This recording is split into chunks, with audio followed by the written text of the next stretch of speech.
Hello and welcome back to Movie Health Community, the internet's #1 source of health warnings at the movies. As always, please keep in mind that nothing produced by Movie Health Community is medical advice, nor has any of it been reviewed by any medical professionals.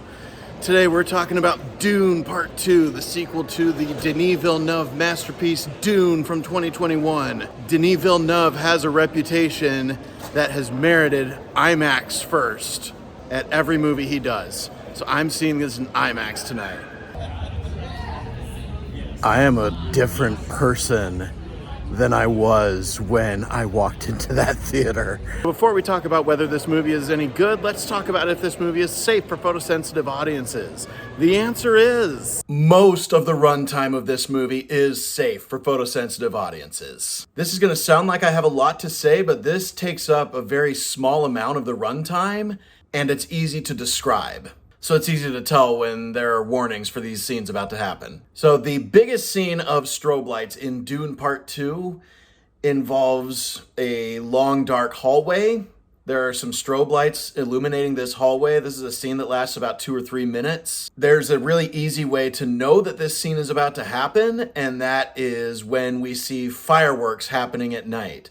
Which that sounds like it's going to be a strobe effect, but it really isn't. So when you see fireworks going off at night, just be warned that the next scene in a dark hallway is going to have some pretty strong strobe effects for about 2 to 3 minutes. The other scene of strobe lights in this movie happens right after a man drinks a blue liquid, and this one lasts about 20 seconds. One thing to be on the lookout for with this movie is that there are several scenes that take place in very dark environments where it just dramatically cuts to a much brighter environment very suddenly for the next scene. That happens quite a few times in this movie. Finally, early in the movie, and this was in a trailer, there are close-ups of flickering fire. So for flashing lights, we are giving Dune Part 2 a 5 out of 10. Strobe effects that are pretty intense, but they are easy to predict and they don't take up a lot of runtime. You won't miss very much if you're covering your eyes for those scenes, as long as you're listening to the dialogue behind them. There is some use of some mild shaky cam, but the shaking is pretty mild and it doesn't happen very frequently. There is some action that takes place at extreme speeds. Then in terms of mental health, the biggest one we have has to do with vomit. There are 2 instances. One is where a woman vomits off screen, and there are several seconds of warning that that's about to happen. It does happen with a pretty graphic sound effect. And then later on, there is a part where with very little to no warning, a man throws up fully on screen. Now, is Dune Part 2 any good? Full disclosure, this is something I have not done with any movies before, but I was not sober when I watched Dune Part 2. So this was really the first time I've ever experienced that. With that in mind, this may have been the greatest theatrical experience I have ever had. Dune Part 1 was so transportive. I was so impressed with how much it really took me to this faraway place in this faraway time. And it really felt like I had left my world behind. And not being sober for Part 2 enhanced that to an extreme degree. This movie did that whole otherworldly quality way better than the Avatar movies does. But with all that in mind, based on my experience watching this movie last night, I think that this sequel belongs in the same conversations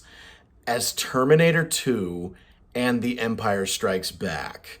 It was that good. Everybody in this movie is great. Nice to see Austin Butler actually having some variety to what he is capable of as an actor. I've only seen him as Elvis, and I've only seen him present an award and still have the Elvis voice.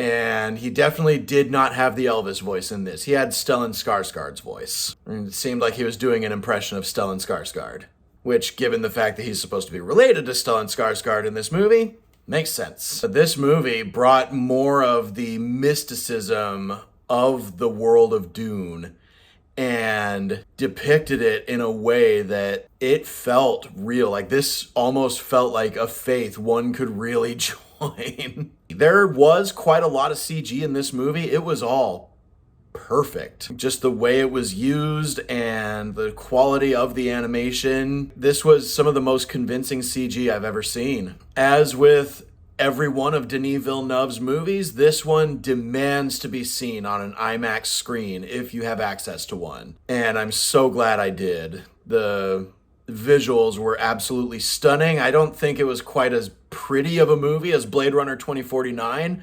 but having already made the most beautiful movie ever made, how do you follow that up? And so far, all we've had Denis Villeneuve follow up with is these two Dune movies. Yeah, this was absolutely stunning on the biggest screen possible and with the best sound system possible.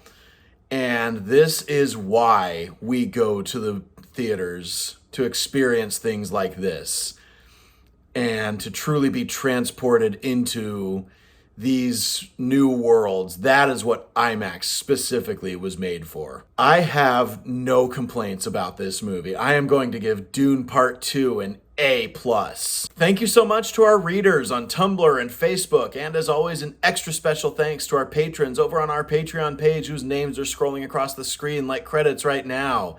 If you want me to evaluate a new movie for you in text form, be sure to join the $1 tier of our Patreon page. And if you want me to do a full video like this with any level of analysis and review and my actual opinions of the movie, be sure to join the $5 tier of our Patreon page. That also supports our efforts for the flashing lights warning tracks, which is a really great accessibility tool that I've invented and I've done for 12 movies so far. Most recently with Oppenheimer. The next flashing lights warning track will be released in April. So if you want access to that, be sure to join the $5 tier of our Patreon page. Be sure to leave a like on this video, hit that subscribe button, hit the bell icon if you want to be notified when we post new videos. And as always, stay safe at the movies.